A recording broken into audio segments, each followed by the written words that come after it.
Hey, what's going on, everybody? Welcome back to the channel. Today on this episode, I kind of wanted to share something that happened to my buddy Keith and I at the recent tournament we fished, the Fish the Chick tournament on Lake Chickamauga on Saturday. And this is something that has happened to me countless times over the years, tournament fishing. But there's always these things that just, even though you've experienced them dozens of times, it still is just kind of like, I can't believe this is happening. Like, I can't believe, what I'm seeing. And with forward-facing sonar nowadays, we get a lot of those experiences where we think we understand bass and we think we understand what's going on, but we still, despite seeing the fish out there, can't get bit. Okay, so that's kind of what we experienced. Although we ended up catching some fish, we had a situation where we found a giant school of fish for this tournament. None of them were like blowing our socks off. They were all like 2.5 pounds to 2 3/4. We found them on Friday, just pre-fishing, and that was really the best thing that we had going, because we just could not get a decent bite, even a keeper bite, anywhere else. So we found this big school of fish, and essentially they were hanging out near some ledges, but they were more out just kind of in the ether, just roaming around chasing shad as they move into the backs of this particular creek.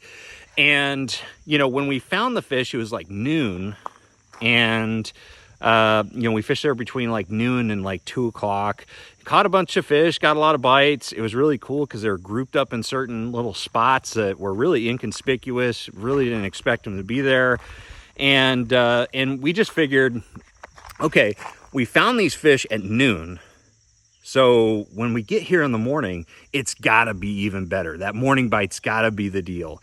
And so anyways, we were pretty excited. Not necessarily that we felt like we were on the winning fish, but we felt like we could just go out there, keep the rods bent and have a good time.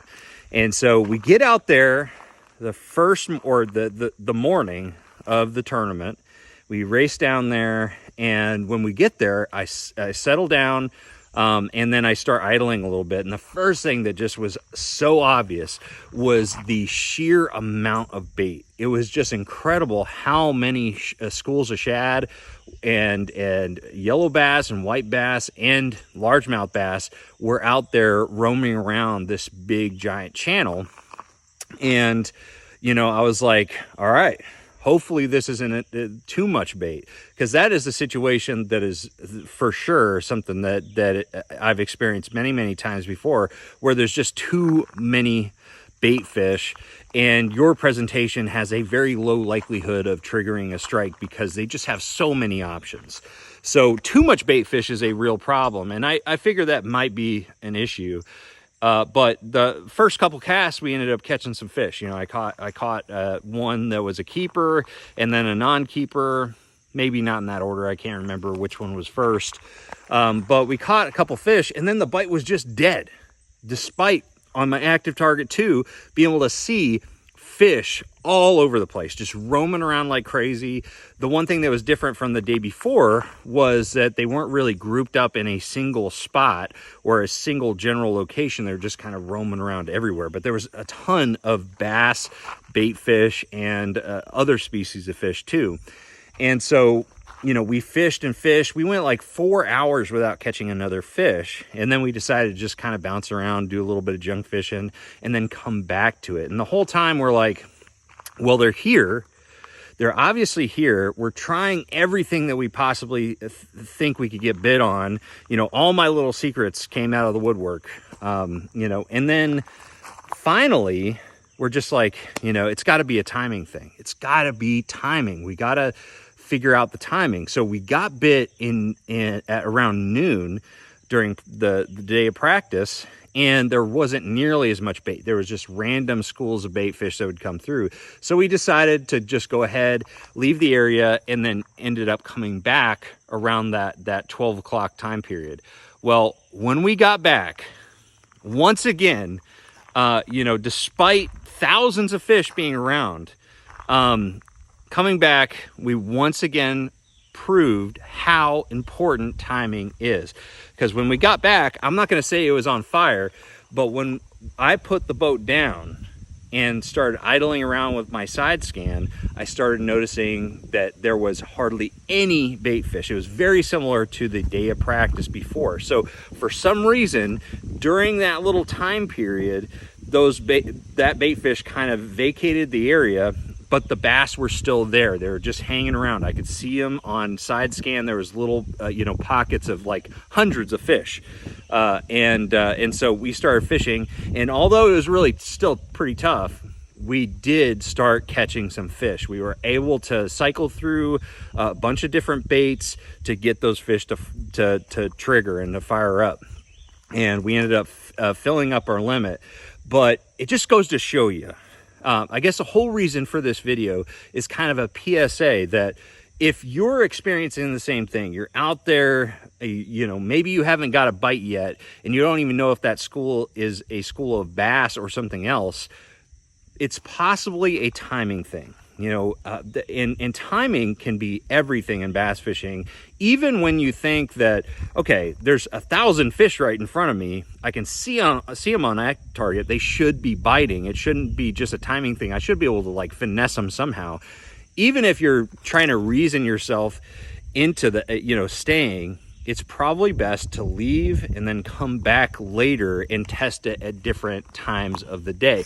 And some major factors that can really factor into the timing situation is the overall weather conditions, as far as it being cloudy or sunny. Both of those conditions can kind of open up a bite window. A wind can open up a bite window, or a lack thereof.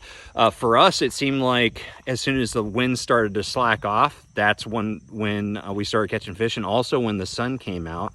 Although it may have just been time of day thing more so than some of those other factors.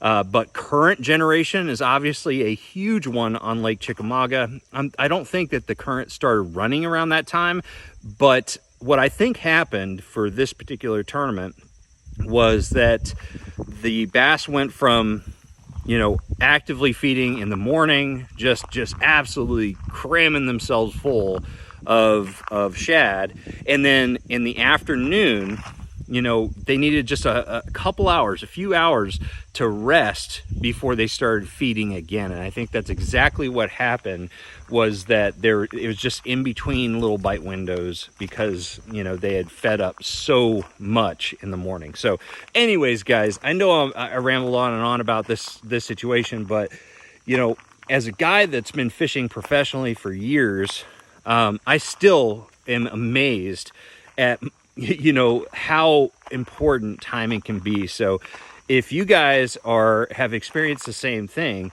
don't get discouraged. Don't get bummed out and think that you just can't catch fish. It could be strictly a timing deal. So just make sure you keep that in your mind and test your schools at different times. So anyways, guys, let me know what you think about this topic in the comment section below. Other than that, if you have any questions, also drop comments below. And if you want me to cover a topic in a future video, do the same. So thank you guys for watching. Make sure you like, share, subscribe. Feels good to finally be out on my home lake, and I'm going to see you out on the water. Make sure you trust the process.